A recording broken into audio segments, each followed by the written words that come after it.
সৈয়দ, তৃষা, আখি, এই তিনজনের সংসারটা তো সুন্দরই চলছিল।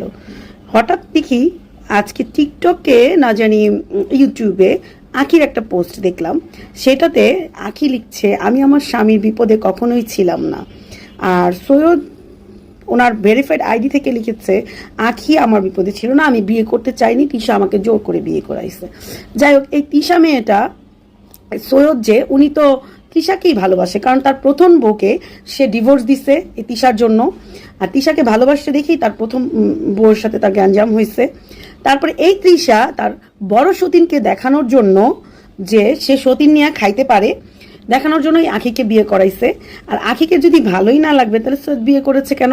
কারণ তৃষা তাকে জোর করছে। তার মানে তৃষার কথাই করছে, তার মানে তৃষাকে, মানে টিয়া, তাদের ফেসবুক অফিসিয়াল নাম হচ্ছে টিয়া, এই টিয়াকে সে অনেক ভালোবাসে।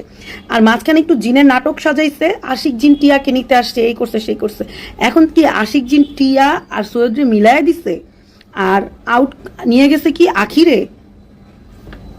যাই হোক, এই তৃষা মেয়েটার জন্য দুইটা মেয়ের জীবন নষ্ট হলো, আর দুইটা বাচ্চা তাদের পিতৃ স্নেহ থেকে দূরে থাকলো। আর যদিও সৈয়দ আখির মেয়ে ছেলেটাকে নিয়ে আসে, আয়েশকে নিয়েও আসে, তাহলে সে মাতৃর আদর থেকে বঞ্চিত হবে না? তো এই তৃষা মেয়েটা নিজের স্বার্থ দেখানোর জন্য, নিজেকে বড় রাখার জন্য এতদিন ভিডিওতে যে অভিনয়গুলো করেছে, আর এখন তার সংসারে আশিক জিনের আয়সা পড়ছে। আশিক জিন আসাতে কি হয়েছে? আখিকে আলাদা করে দিছে, তাদের স্বামী স্ত্রীকে মিল করে দিছে, তাই না?